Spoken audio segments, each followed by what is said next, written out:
당신의 마음이 있는 곳에 나의 마음이 있기를 원해요. 아버지, 당신의 눈물이 고인 곳에 나의 눈물이 고이길 원해요. 아버지, 당신이 바라보는 영혼에게 나의 두 눈이 향하길 원해요. 아버지, 당신이 울고 있는 어두운 땅에 나의 두 발이 향하길 원해요. 나의 마음이 아버지의 마음 알아. 내 모든 뜻 아버지의 뜻이 될 수 있기를. 나의 온몸이 아버지의 마음 알아. 내 모든 삶 당신의 삶 되기를. 어떻게 살아남았냐면요, 예배에 성공해서 인생에 성공했어요. 처음에는 막 죽고 싶었어요. 하나님, 저를 죽이시지 왜 살리셨어요? 그럼 하나님께서 뭐라고 하시냐면, 내가 너에게 평강 주기를 원하신대요. 3번 평강 주기를 원하신대요. 하나님, 제가 이렇게 이혼하고 이렇게 집을 나온 게 저에게 평강 주시는 것인가요? 저희 남편 목회자 되게 해달라고 제가 몇 년을 기도했잖아요. 눈물로 기도했잖아요. 근데 이거는 왜 안 들어주시고 저희들이 이렇게 하신 거예요? 제가 막 하나님께 막 대들었어요. 그런데 어느 순간에 우리 큰딸이 아프잖아요. 애교성 난치 질환이 있잖아요. 7살 때부터 28살까지 하나님이 고쳐주시진 않았지만 지금까지 살고 있잖아요. 그 딸을 보니까 내가 살고 싶어지는 거예요. 내가 죽으면 쟤는 누가 저기 돌보지? 이런 생각이 나는 거예요. 그래서 이제 신학교 다닐 때 우리 목사님한테 배운 게 있잖아요. 24시간 너희들이 삶의 예배를 드려야 된다, 현장에서. 이렇게 배웠거든요. 에스더나 저나, 에스더도 그래요. 그런 말을 자주 했거든요. 엄마, 우리들의 삶이 24시간이 예배야. 예배를 드려야 되는 거예요. 그래서 저는 무용은 해요. 하지만 저는 이걸 공연이라고 생각해 본 적이 없어요. 몸으로 하나님 앞에 예배 드리는 거예요. 그래서 춤추는 예배자로 전국을 다니면서 사역을 했습니다. 참 많이 다녔어요. 이곳저곳 네, 많이 다녔습니다. 그러면서 24시간 예배가 회복되기 위해서 자면서도 내 영이 기도하고 그러잖아요. 기도하고 찬양하잖아요. 어떤 때는 밤새도록 한 찬양을 막 하는데 밤이 길은 게 아니라 그냥 1시간 그냥 지나가는 것 같은 거예요. 그런 찬양도 해보면서 하나님 앞에 예배자로 서기 위해서 몸부림쳤습니다. 춤추는 예배자로 우리 에스더와 두 딸과 학원 보내본 적이 없어요. 어릴 때부터 돈이, 환경과 모든 여건이 허락하지 않았어요. 근데 저희들은 자포자기하지 않고 예배 드리는데 온 걸 다 집중했어요. 어떻게 집중했냐면요, 그때 컴퓨터가 없었는데 애들이 컴퓨터를 달라고 하나님 앞에 기도하더라고요. 그러니까 학교에서 컴퓨터를 주대요. 애들 초등학교 4학년 6학년 때부터예요. 그 컴퓨터로 성경을 신구약을 쓰는 거예요. 네, 40일걸리 제일 빠른 게 우리 스위 치는 거예요. 스위 저는 느리잖아요. 이 타자 연습을 그렇게 하더라고요. 큰애가 800타 500타 나오고. 그런데 10번을 쳤고요. 말씀 중심으로 살려고 제가 어차피 학원 못 보내잖아요. 에스더가 이제 학원을 못 보내니까 맨날 노는 게 어떤 애들하고 노냐면 머리도 허랗고 이상한 애들하고만 놀면서 다리 달달달달 떨면서 이런 애들만 교회를 막 데리고 가는데 교회에서 그런 애들 안 받아요. 받아야 되거든요. 안 받아. 다 쫓아내. 그래서 에스더만 남고 에스더만 교회를 다니게 되더라고요. 근데도 얼마나 우리 에스더가 씩씩한지 저는 몰랐어요. 가정에서 예배를 드리게 되더라고요. 서울에는 이렇게 문 열은 교회가 별로 없어요. 그래서 가정에서 가정계단을 막 가정 예배를 막 드리는 거를 우선순위로 삼았어요. 할 게 없잖아. 학원도 못 가고 뭣도 못 가고 저녁에 모이면 돌아가면서 기도하면서 우리 애들이 꿈이 그렇게 많은지 몰랐어요. 어머니 시집살이 하면서 살면서 우리 애들이 무슨 생각을 하는지 뭘 좋아하는지도 모르고 살았어요. 어머니 하나 때문에, 어머니 정성껏 모시니라고. 근데요, 성령께서 우리 아이들에게 꿈을 주셨더라고요. 그 어려운 환경 속에서 절망하고 좌절할 일이 얼마나 많습니까? 넘어질 일이. 근데 하나님께서 다시 이렇게 세워주시는 거야. 그리고 꿈을 이룰 수 있도록 지혜를 주시더라고요. 어떠한 지혜를 주셨냐면요, 예배를 얼마나 잘 드리는지, 그 천명하는 합정특교를 다닐 때 저희 아이들은 바이올린을 했어요. 학교 그 방과후에서 하는 바이올린을, 유삼촌이 바이올린을 사줘가지고 바이올린을 했어요. 그런데 그 일부 예배가 9시였어요. 그 가족 성가대였어요. 엄마는 아빠가 앉고 자녀들과 같이 하는 성가대였는데 9시 예배에 우리 애들이 제일 앞에서 관연하던 몇 명 안 되잖아요. 10명 정도밖에 안 되잖아요. 뭐 퍼스트는 아니고요. 전공자가 아니기 때문에 세컨드로 저기 바이올린 봉사를 하게 됐어요. 성가대에서. 그러니까 사람이 보기에 튀잖아요. 둘이가 어리잖아. 튀었어요. 하나님께서 그렇게 저 빛 가운데 인도하시더라고요. 그래서 목사님이 우리 에스더는 세례도 안 받고 성가대로 앉았어요. 어떻게 보니까 신방 오셔가지고 애들 성가대 앉히라는 거예요. 제가 기도한 대로 다 되는 거잖아요. 목사님 성가대 앉히려니까 부목사님이 당연히 앉히겠죠? 그래서 성가대에 앉아서 열심히 봉사하면서 일주일을 타자 쓰면서 성경 읽으면서 바이올린 연습하면서 너무 기쁘고 즐겁게 그렇게 예배를 준비하는 거예요. 주일 예배를 성공하기 위해서. 예배에 성공하면 인생에 성공한다고.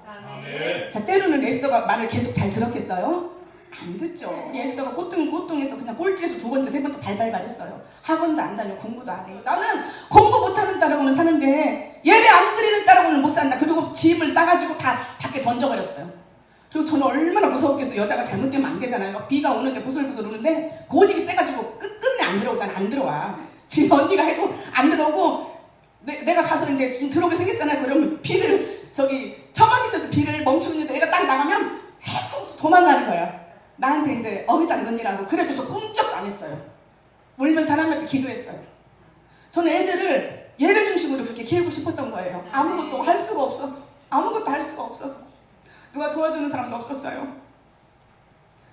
하지만 뭐 식구들을 원망하거나 뭐 그러지 않았어요. 그냥 주님만 신뢰하면 주님만 바라봤던 거예요. 저희가 에스더하고 어렸을 때 몸찬양 한 곡이 뭐냐면 주만 바라볼지라고 좋은 일 있으리라 그 2곡을 이렇게 많은 곳에 타고 다녔어요. 정말 이름도 없이 빛도 없이 작은 데서 작은 미자립교회에서 하면서 근데 그 곡대로 다 되잖아요. 우리의 작은 신음소리까지도 응답하시는 주님께서 좋은 일이 있게 하시는 거예요.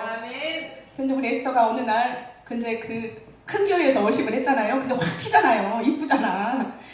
키도 아직 안 컸어요. 다 안 컸는데 저 부흥 2000이라는 곡을 했는데요. 얼마나 톤을 잘하는지 잘하잖아요. 그러니까 원래 끼가 있는 애였어. 내가 못 가르쳐서 그러지. 어떤 장로님이 저기 에스더 최가 튄다면서 그 장로님께서 차세대 성교무용 선교사로 내가 기도하겠다. 그때부터 그림이 그려지기 시작하는 거예요. 나 돈도 없어서 뭣도 못해서 아무것도 못하는데 내 앞에 쫙 들여오는 거예요. 그게 차세대 성교무용 선교사를 하나님께서 쓰시겠다잖아요. 제가 응답을 받았어요. 그래서 과감하게 그렇게 워십만 하고 다니다가 과감하게 제가 빚을 냈어요. 500만 원 카드 빚을 내가지고 5달 50만 원씩. 네. 그 다음에 작품비는 너무 열심히 산다고 지금 이모부가 작품비를 줬어요. 원장 수강은 하지도 못해 비싸서 새끼 선생님도 수강을 하는 거예요. 작품도 새끼 선생님 거 받으면서 10달을 그렇게 해서요. 국립전통예술고등학교가 국비 장학생학교입니다. 서울에 있어요. 그 학교를 가게 되더라고요. 근데 자기는 그 학교를 알았대.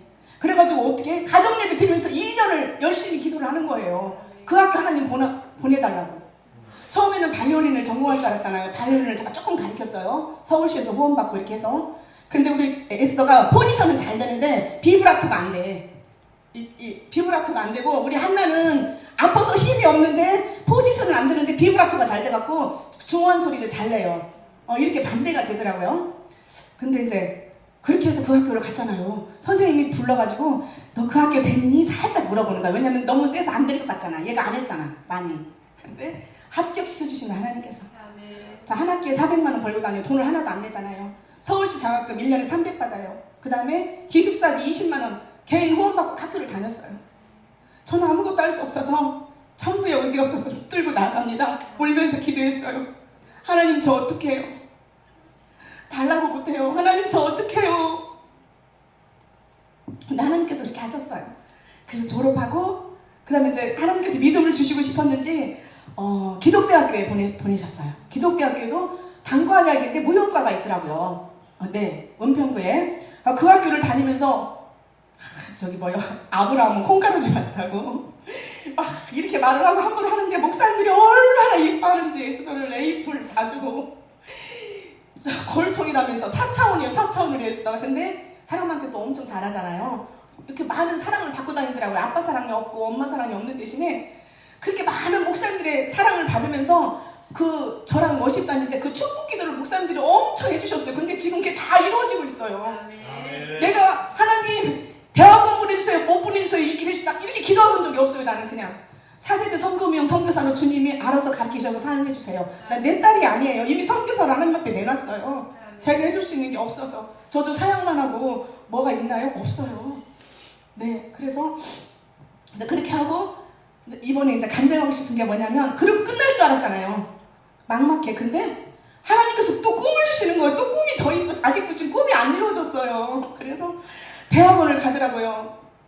상상하지도 못하는 그 중앙대학교 국악교육학과 이번에 대학원을 졸업했어요. 논문도 빨리 통과돼가지고 26살인데 벌써 통과해가지고 졸업을 하는데 하나님께서 하셨습니다.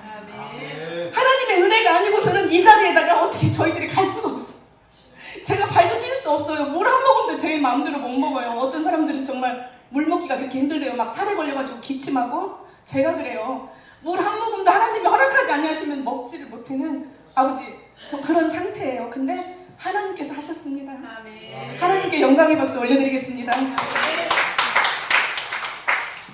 그래서 저는 막 이렇게 막 졸업을 하는데 제가 또 가야 되잖아요. 엄마가 갈까 말까 물어봐서 가야 돼. 갔는데요. 눈물이 앞을 가리는 거야. 하나님이 부족한 우리 가정에게 이렇게 해주셔서 에스더가 막 잘하는 줄 알아요. 사람들이 안 잘해요. 하나님께서 달란트를 주셔서, 하나님의 은혜를 주셔서 거기까지 간 거지, 걔가 뭐 공부를 잘한다든가 뭘 잘한다든가 이런 애가 아니었어. 공부 꼴찌했다니까요. 통수 저기 마냥 학점부 띄워보면 알잖아요. 근데 하나님께서 그렇게 최고로 키워주셨습니다. 뭐 때문에요? 하나님께 예배드리는 복을 주신 거예요. 그리고 자손 대대로 베라카의 복을 주셔서 자손 대대로 그의 복이 이어가게 하나님은 오늘도 우리들을 택하시고 부르신 것입니다. 또 은혜가 충만하면요, 막 성전들을 밟으면서 막 기도하게 돼요. 자꾸 막 교회에 가고 싶잖아요.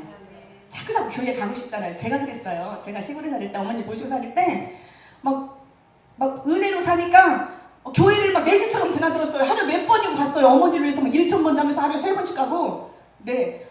그다음에 자식이 아프니까 애들 학교 보내주고 보내오고, 갈 때 교회, 올 때 교회, 또 저녁에 밥 먹고 교회 가고, 교회를 그냥 내 집 드나들었어요. 그러면서 하나님께서 이 성전에서 그 사모하는 마음을 주신 것 같아요. 저한테. 저는 여기 오신 모든 분들이 오늘 토부 좀 아름다운 사람, 송금 같은 사람, 네, 금 같은 사람, 변하지가 않아요. 변하지가 않아야 돼요. 우리가 20년 30년 앞으로도 영원히 변하지 않게 아버지 잘 믿음을 간직하셔서 주님을 기쁘시게 하고 살아갈 수 있기를 간절히 소망하며 기도합니다.